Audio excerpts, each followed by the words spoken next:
एक और standard questions आते रहते हैं, मतलब कि ये क्वेश्चन इस तरीके से रहता है। अगर इस ब्लॉक पर इधर की तरफ F1 फोर्स लग रहा है और इस ब्लॉक पर इधर की तरफ F2 फोर्स लग रहा है, तो पूछ लिया जाता है कि force between mass M2 and M3। ठीक, इस तरीके के क्वेश्चंस आ जाते हैं। अब M2 और M3 मतलब कि इस बीच जो फोर्स लग रहा है वो फोर्स कितना है, आप इसको किस तरीके से निकालोगे। तो इस फोर्स को निकालने के लिए मैं आपको एक सबसे नंबर 1 की ट्रिक बताता हूं, इसको बहुत आसानी से आप निकाल सकते हो। ठीक, जहां से भी जिस बीच आपसे फोर्स निकालने को कहा जाए, आप वहां पे तुरंत एक लाइन ड्रॉ कर लीजिए। लाइन मतलब कि ये जो कोई लाइन जो मैं ड्रा कर रहा हूँ, एक लाइन ड्रा कर दिया। अब जब लाइन ड्रा कर दिया, अब क्या करो, इधर का फोर्स जितना है इसको मल्टीप्लाई करेंगे इसके अपोजिट वाले मास के साथ। जो लाइन ड्रॉ किए हैं, इधर की तरफ जो मास आया है इसको मल्टीप्लाई करेंगे F2 इंटू इसमें। ठीक, और इधर वाला जो फोर्स है इसको मल्टीप्लाई करेंगे इधर वाले में।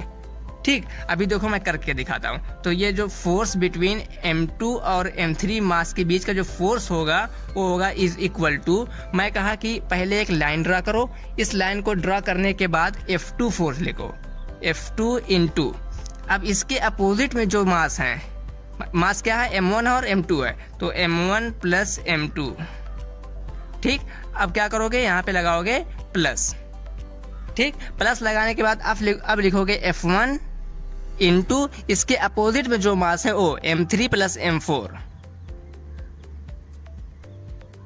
ठीक, ये इसको इतना करने के बाद divide by total mass M1 plus M2 plus M3, जितने भी मास होंगे उन सभी मासेस का सम नीचे लिख देंगे। ठीक, यहाँ से ये हमारा निकल के आ जाएगा कि फोर्स बिटवीन मास M2 और M3 कितना होगा। ठीक, ये इस आप ट्रिक को या फिर इसको फार्मूला कह लो, इसको जहन में रखिएगा। इस फार्मूले से मैं आपको एक क्वेश्चन करा देता हूँ जिससे आपको कॉन्सेप्ट क्लियर हो जाए।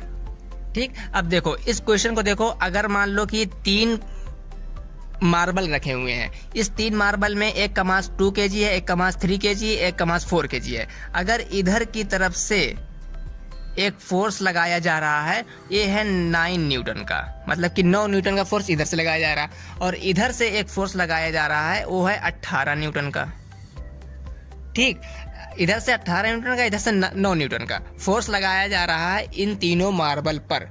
अब हमसे पूछा है कि फोर्स बिटवीन 3 एंड 4 क्या होगा। फोर्स बिटवीन 3 एंड 4, मैं सिंपल लिख रहा हूँ कि 3 एंड 4, मतलब कि मास 3 और मास 4 के बीच का फोर्स क्या होगा। तो मैंने अभी क्या ट्रिक बताई थी कि 3 और 4 पूछ रहा है, तो 3 और 4 के बीच में तुरंत आप एक लाइन ड्रॉ करोगे।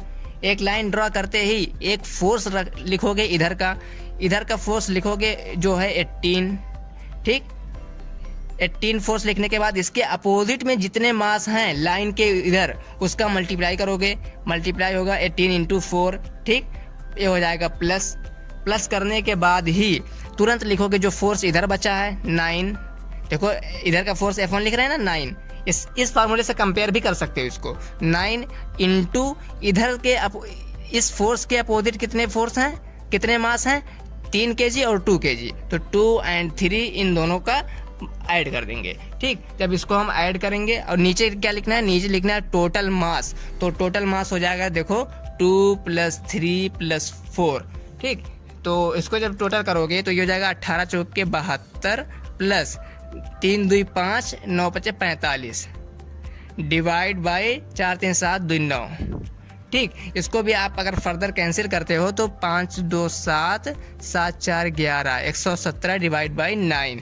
तो 117 को 9 से जब आप डिवाइड करोगे तो ये क्वेश्चन सॉल्व होके आ जाएगा 13 9 117। तो अगर कोई पूछ रहा है कि फोर्स जो लग रहा है मास 3 और मास 4 के बीच में, ठीक, एक 4 kg का मास है, एक 3 kg का मास है, इन दोनों के बीच जो फोर्स लग रहा है वो 13 न्यूटन का फोर्स लग रहा है। ठीक, इस तरीके के स्टैंडर्ड क्वेश्चन हर एंट्रेंस में आ जाते हैं। तो मैं सभी 2-3 टाइप का क्वेश्चन कराया हूँ, आप इन क्वेश्चंस को ज़रूर प्रैक्टिस करें।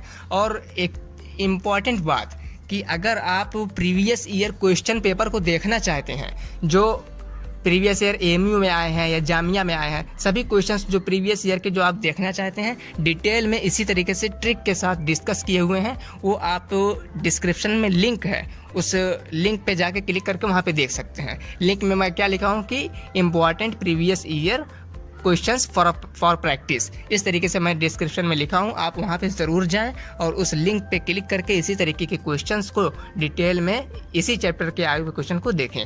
ठीक, तो आई होप कि आपको जो मैं क्वेश्चंस बताया हूँ ये ट्रिक हो, अगर आप ईमानदारी से पढ़े हैं तो एनीवे पढ़ाई करते रहें। All the very best.